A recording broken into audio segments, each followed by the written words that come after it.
Muy buenas tardes. Como le fue enterado en su convocatoria, se va a iniciar con una presentación. Usted sí trajo la presentación.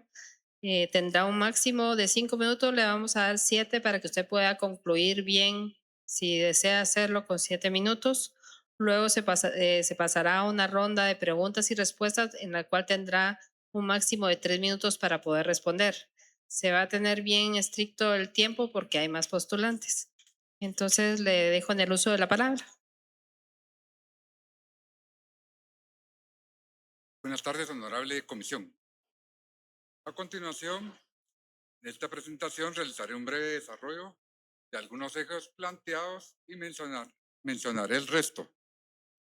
El sistema fiscal con la implementación de estos ejes podrá organizarse, coordinarse, evaluarse y fiscalizarse.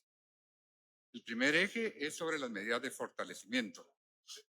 En cuanto a medidas administrativas, resaltan la modernización del sistema de gestión SICOM y otras herramientas, mejora en procesos internos y tiempos de respuesta, y evaluación constante del desempeño fiscal. En cuanto a medidas financieras, la asignación eficiente del presupuesto, priorizar recursos en investigación criminal e inversión en tecnología.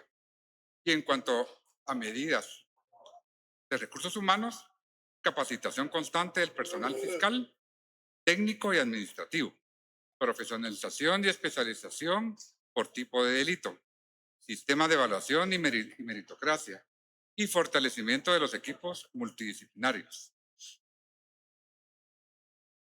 En cuanto al eje de política criminal del Estado y política de persecución penal del Ministerio Público, los mecanismos de articulación para la gestión de la política del Ministerio Público con la política del Estado conllevan lo siguiente: coordinar con la Policía Nacional Civil, con el organismo judicial, otras instituciones del Estado y con la misma sociedad civil.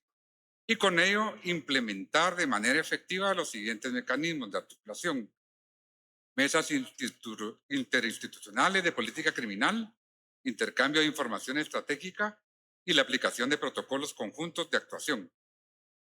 Con ello se pretende cumplir los siguientes puntos: seguridad pública, prevención del delito y protección de derechos humanos, así como la reducción de la impunidad, protección de la sociedad y el respeto al Estado de Derecho.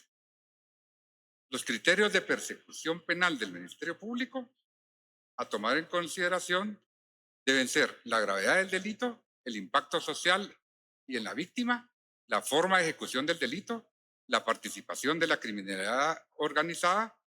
Todo se orienta a una persecución penal selectiva e inteligente, priorizando casos de alto impacto social, sin dejar de dar seguimiento proporcional al resto de delitos que afectan a la población,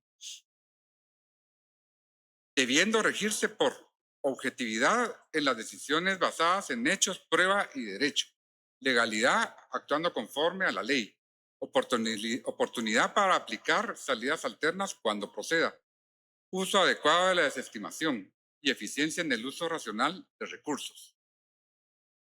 En cuanto al eje de principios fundamentales, sobre la objetividad, el Ministerio Público debe actuar evitando decisiones arbitrarias y persecución sin sustento. El Ministerio Público es una institución independiente y autónoma, por lo que no debe recibir instrucciones externas y debe actuar libre de presiones políticas y de cualquier otra índole. La imparcialidad deriva del principio de objetividad y conlleva que el fiscal no defiende intereses particulares, busca la verdad material, debe actuar a favor o en contra del imputado según la prueba, y cero injerencia externa. En cuanto al eje modelo de gestión de las fiscalías establecido en el reglamento, organización, funcionamiento y gestión de fiscalías, acuerdo 60-2019 del Ministerio Público y su reforma, acuerdo 2-2022, el modelo es el de gestión integral de casos, y este implica trabajo en equipos con fiscales integrados, coordinación entre las áreas fiscales, técnicas y administrativas, y el seguimiento del caso desde su inicio hasta su finalización, lo anterior con una estructura debidamente operativa. Las características del modelo deberían de ser entonces la integralidad, donde un mismo equipo conoce todo el caso, especialización según el tipo de delito, coordinación institucional y continuidad procesal. Y para finalizar, estos son el resto de ejes iniciales que planteo en mi plan de trabajo. La carrera fiscal transparente, la ética fiscal, la supervisión y juzgamiento de faltas disciplinarias, la unidad de capacitación con programas permanentes y especializados, la tecnología en unidades especiales y el resto de fiscalías, respeto y aplicación permanente de los derechos humanos, reformulación del modelo de atención sobre los casos de violencia contra la mujer, protección de todos los bienes jurídicos tutelados por el derecho penal y grupos vulnerables, protección de tratamiento efectivo del fenómeno de la delincuencia transnacional y la relación con los países de la región, siendo relevantes los temas de narcotráfico, trata de personas, lavado de dinero y contrabando de armas. El equilibrio emocional del personal del Ministerio Público y comunicación pedagógica con toda la población. Muchas gracias por su atención. Muchas gracias. Vamos a trasladarnos a la ronda de preguntas. No sé si alguien quiere hacer una pregunta. Señora secretaria. A raíz del plan de trabajo estratégico que usted plantea para el trabajo en el Ministerio Público, ¿cuáles considera que son los principales retos del ente fiscal con miras a esta próxima administración? Bueno, los principales retos son que exista la transparencia en todas las actuaciones, evitar que haya opacidad respecto a los datos de información pública, que la misma ley orgánica del Ministerio Público los establece, lograr generar confianza en la población a través del mejoramiento de todos los mecanismos, no solo de recepción de denuncias, sino el tratamiento que se le da a cada denuncia, y poder, como lo dije en el plan, reformular ciertas fiscalías especiales, no solo la Fiscalía de la Mujer. También uno de los principales ejes, desde mi perspectiva, es que el trabajador o el funcionario del Ministerio Público se sienta orgulloso de pertenecer a la institución, que que no sean señalados de que existe sesgo en las investigaciones y que cumpla con los requisitos de la ética que se encuentran no solo establecidos en el acuerdo del Ministerio Público, sino que además en su vida profesional y personal. Que el principal recurso que tenemos humano logre identificarse y volver a adquirir una mística de trabajo para poder tomar decisiones imparciales, objetivas y de forma independiente.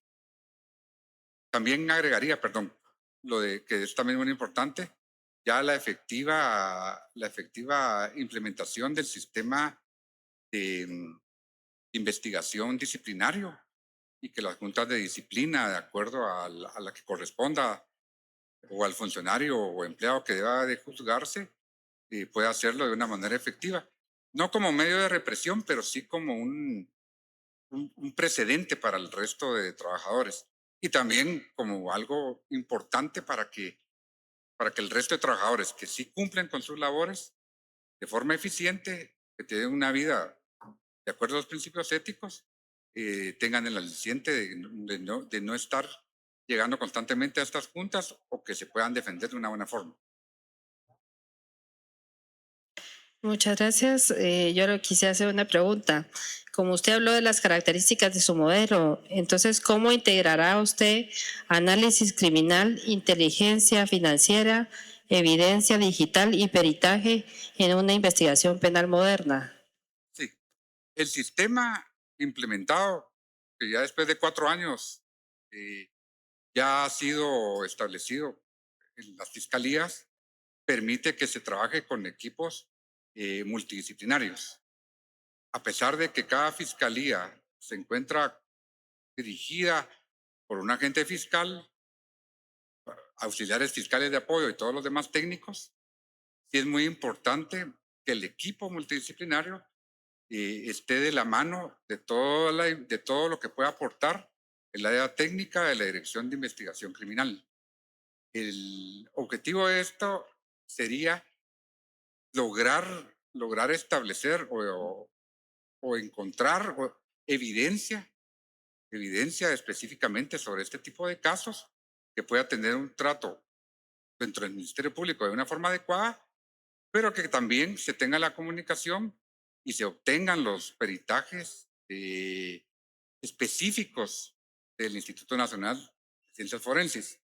Con ello, poder tener el sustento probatorio para poder acreditar si se llega a establecer que hay un hecho con circunstancias que se pudieron haber cometido y que ese hecho se puede calificar como uno de esos delitos, este material probatorio para demostrar cada uno de esos aspectos es importante. Entonces, coordinación, el, el manejo de información, de información privilegiada y capacitación para fiscalías tan especializadas en temas tan puntuales para poder desarrollar o judicializar en ese caso, si fuera el caso, y poder llegar a presentar a los jueces evidencia de este tipo. Importante. Con miras, si fuera el caso, y sin perder la objetividad de presentar una acusación. Y ahí en el debate es donde de verdad el fiscal o el Ministerio Público, si tiene la certeza de que la persona participó en el hecho que es calificado como un delito y cuenta con estos medios de prueba, poderlos presentar y que entre las partes puedan calificarlos y examinarlos para que se pueda tomar la decisión por parte de los jueces. Muchas gracias. ¿Alguien más de Decano Sánchez y luego Decano Maldonado? Buenas tardes. Buenas tardes. Me gustaría que hablara un poquito sobre los recursos financieros, porque indudablemente la institución para poder funcionar adecuadamente necesita el recurso financiero, un presupuesto para poder desarrollarlo. ¿Le parece a usted que el recurso financiero actual es suficiente? ¿Necesitaría más? ¿Cómo cuantifica lo que necesitaría para que funcionara adecuadamente el Ministerio Público? Gracias. Es una pregunta muy importante. En los últimos años, el Ministerio Público ha tenido un aumento en los recursos financieros. Hace 4 años, incluso a ser el tercer ministerio, si fuera tomado en cuenta dentro de un gabinete de gobierno, con el presupuesto más alto. Dentro del sistema de justicia, el Ministerio Público ha salido favorecido una cantidad bastante razonable. La investigación de los programas actuales no es tan sencilla para saber la inversión exactamente con números para poder establecerla. Pero cuando son más de 3.800 millones de quetzales, más un préstamo de 10 millones que se hace constantemente, y lo primero que habría que hacer es una evaluación de los resultados que están dándose en cada área administrativa, técnica y fiscal.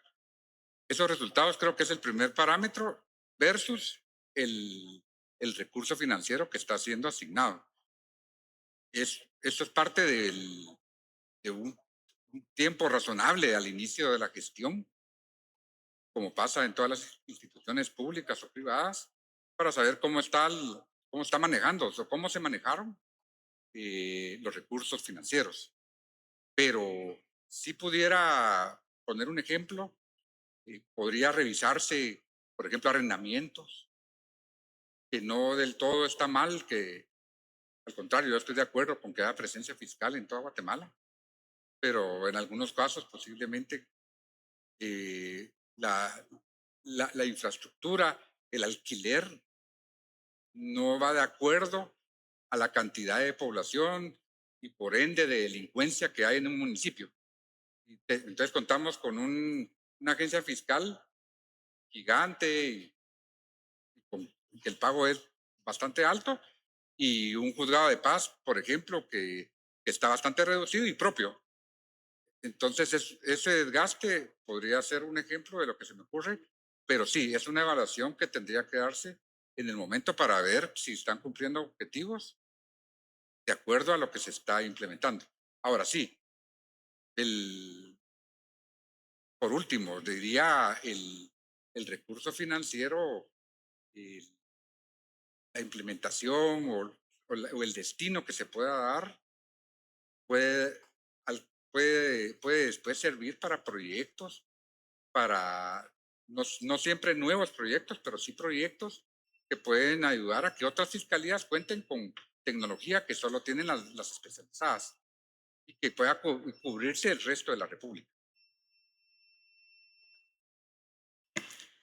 Muchas gracias. En el orden, decano Maldonado. Buenos días, licenciado García. Buenos días. El artículo 8 de la Ley Orgánica del Ministerio Público dice que el Ministerio Público deberá dirigir sus acciones tomando en cuenta los intereses de la víctima, a quien deberá brindar amplia asistencia y respeto. Ante eso, ¿cuál sería el plan de llegar a Fiscalía General para atender esta obligación? Muy bien. Muchas gracias por la pregunta. No solo la ley orgánica, el propio Código Procesal Penal ordena que el Ministerio Público debe de informar a la víctima en un plazo de 15 días sobre las acciones a tomar.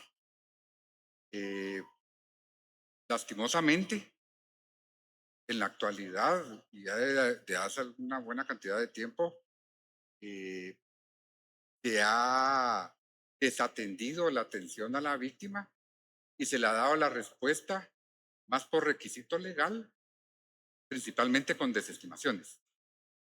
Entonces, las desestimaciones tienen su sustento legal, pero mínimo debe llevarse a cabo algún tipo de investigación. Y entonces, tanto los usuarios como los mismos abogados, en instituciones o en el libre ejercicio, hemos tenido respuestas en 5 días donde rechazan la denuncia y nos dicen por no aportar medios de prueba. Ese es un trato que no es para las víctimas. Un trato inadecuado del manejo de esas desestimaciones sin siquiera una llamada telefónica o lo mínimo de una investigación. Y catalogar incluso de como que no se cometió un delito, cuando en muchas ocasiones hay denuncias que se presentan, no solo con los hechos, el fundamento de derecho y medios de prueba que la misma persona o los abogados han logrado evidenciar. La otra forma del trato a la víctima es en una atención adecuada en la oficina de atención permanente, que a pesar de que hay todo un modelo, todavía existen quejas sobre maltratos y el uso inadecuado de ciertos peritajes que podrían servir en casos de violencia contra la mujer, por ejemplo, o en otros delitos, como el tratamiento psicológico. Muchas veces se llega con la denuncia y el modelo, se presta una entrevista y ese mismo dictamen, en una ocasión, es el que sirve para la primera declaración, para la audiencia intermedia y acusar, y es el que en el debate los jueces diligencian. Entonces también en ese contexto, la víctima no está respaldada por una serie de peritajes o continuos para establecer si hay violencia o no y de qué tipo. Por último, la víctima, ya dentro del proceso penal, puede ser beneficiada con algunos mecanismos, como la declaración anticipada. La declaración anticipada tal vez es el más claro de todos para evitar la revictimización. Y todavía hay debates donde llegan a declarar niñas, víctimas que pudieron haberse declarado por declaración anticipada. Muchas gracias, decano Cordón. Gracias, presidente. Buenas tardes, magíster García. Muchas gracias. En su plan de trabajo usted se refiere en forma muy puntual al uso de la reserva de las actuaciones. Sí. Me llama mucho la atención y quisiera consultarle. Yo entiendo que su propuesta es racionalizar el uso de la facultad de disponer la reserva de actuaciones. Voy a leer textualmente. Para evitar una sensación de ocultamiento y malas interpretaciones por parte de la sociedad. ¿Cómo lograría desde la Fiscalía General racionalizar ese uso y que esto al final es, digamos, decisión de las fiscalías en su solicitud a los órganos jurisdiccionales? ¿Cómo lograr desde la Fiscalía General ese uso racional de la facultad de reserva de actuaciones? Gracias, presidente. Muchas gracias. La reserva está establecida en la ley y efectivamente esa solicitud de la Fiscalía, eh, los parámetros o los supuestos están establecidos en ley, principalmente que puede peligrar la investigación del caso, pero también víctimas, también secretos que no pueden revelarse. Lastimosamente, constantemente se escucha en los diarios y es de conocimiento general,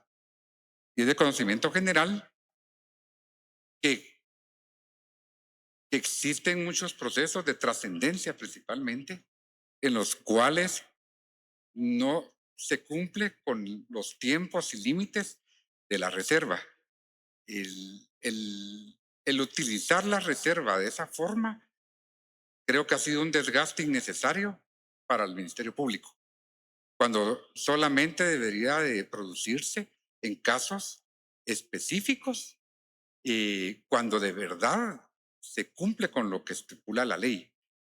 Ahora, casos de trascendencia son los más visibles ante la población, son los mediáticos y son los que la gente está percibiendo, la gente que está pidiendo justicia, la gente que está pidiendo que un ministerio público sea una entidad técnica, que sea un sujeto procesal, que sea una entidad que no sirva para otra cosa que para garantizar el estricto cumplimiento de la ley, para investigar y para perseguir penalmente si fuera necesario, pero principalmente, como decíamos con la pregunta anterior, para que las víctimas, en caso de condena, puedan recibir la reparación digna, adecuada.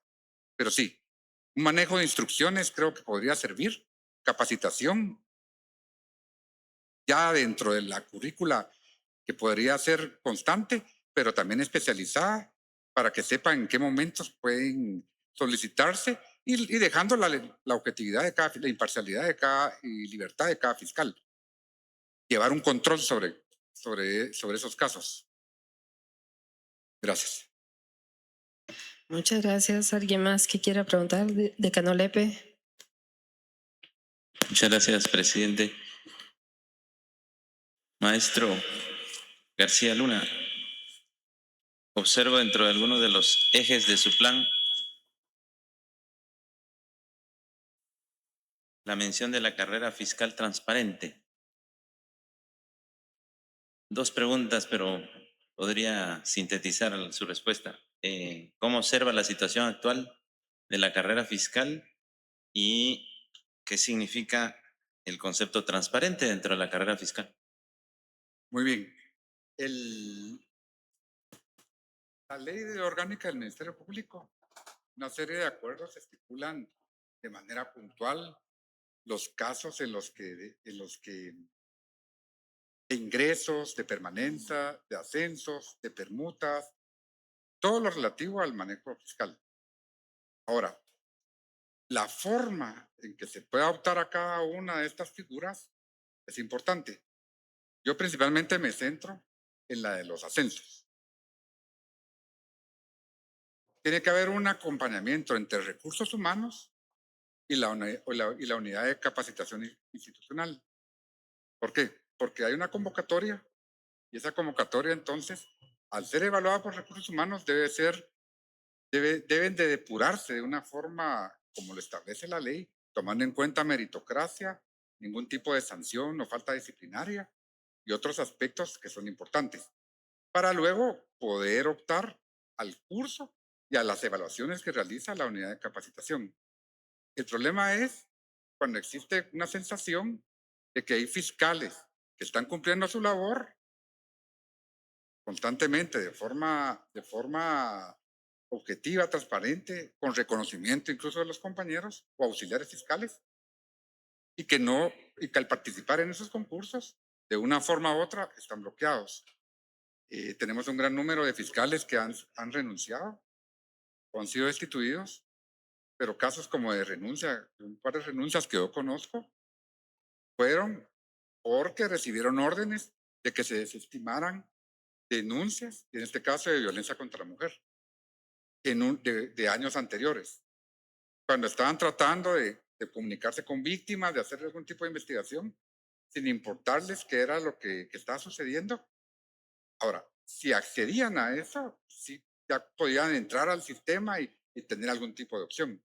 Entonces, yo lo que estoy diciendo no es que hayan ilegalidades, pero tal vez un manejo del ISO 9001 y esas acreditaciones que son cuantitativas en muchos casos, no cualitativas, hace de que empiecen a haber instrucciones y comportamientos dentro del sistema que ya opacan esa oportunidad que pueden tener algunos de ingresar, permanecer o de ascender. A eso me refiero yo con lo de transparencia. Muchas gracias. Entonces vamos a dar por finalizada su entrevista. Le agradecemos mucho y lo van a acompañar. Gracias. Muchas gracias a todos. Feliz tarde.